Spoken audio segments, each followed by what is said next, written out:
They tell the kids, we've got vestigial structures. Now, a vestigial structure is something you don't need anymore. They'll say, boys and girls, you have an appendix that you don't need anymore. That's a vestigial structure. That's proof of evolution. Well, excuse me, you do need your appendix, okay? That is stupid. The appendix is part of your immune system. If your appendix is taken out, you can still live, okay? But it increases your susceptibility to quite a few diseases. You could live without both your legs and both your arms and both your eyes also. That doesn't prove you don't need them. Does it? There are no vestigial organs. And even if there were, that would be the opposite of evolution. That's losing, not gaining. This textbook says, boys and girls, whales, and many organisms here, like a whale, retain traces of their evolutionary history. For example, the whale retains pelvic and leg bones as useless vestiges. I'm sorry, that's not true. This one says, just imagine whales walking around. It's true. These little bones right there is what they're talking about. Just imagine him walking around. I can see it now, can't you? All you need is a good imagination and some LSD and you'll be able to see that whale walking in real life. This textbook says, the whale's pelvis is evidence of its evolution from four-legged land-dwelling mammals. Well, that is stupid, okay?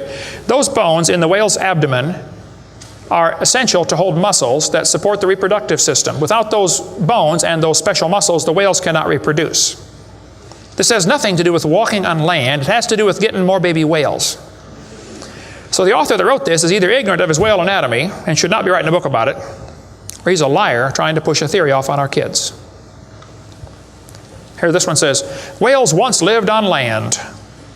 Whales were not always sea dwellers. Modern whales show skeletal evidence of previous existence on dry land. Buried deep in a whale's hip muscles are two small bones, all that is left of the whale's pelvis and hind legs. That's stupid. The male and female bones are very different on whales. Check your whale anatomy and tear that page out of your book. Has no business being in there. This textbook says, humans have a tailbone at the end of the spine that is of no apparent use. I was debating a guy in North Alabama. He was the president of the North Alabama Atheist Association or something like that. He got up and he said, folks, we've got evidence for evolution. Humans have a tailbone they no longer need. When it was my turn, I got up and I said, Mr. Patterson, I taught biology and anatomy. I happen to know there are 9 little muscles that attach to the tailbone, without which you cannot perform some very valuable functions. I will not tell you what they all are, but go read your Gray's Anatomy and you can figure it out. I said, however, Mr. Patterson, if you think the tailbone is vestigial, I, Kent Hovind, will pay right now to have yours removed. Bend over.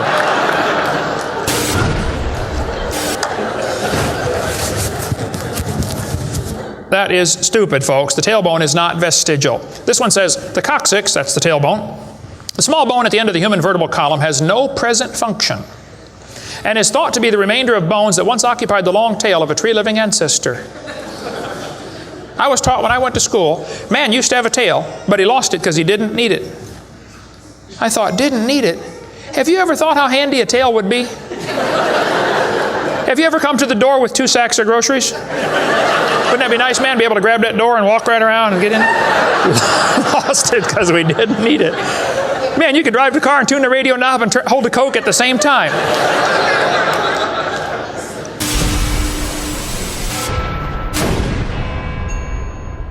Because they received not the love of the truth, that they might be saved. And for this cause God shall send them strong delusion, that they should believe a lie, that they all might be damned who believed not the truth, but had pleasure in unrighteousness.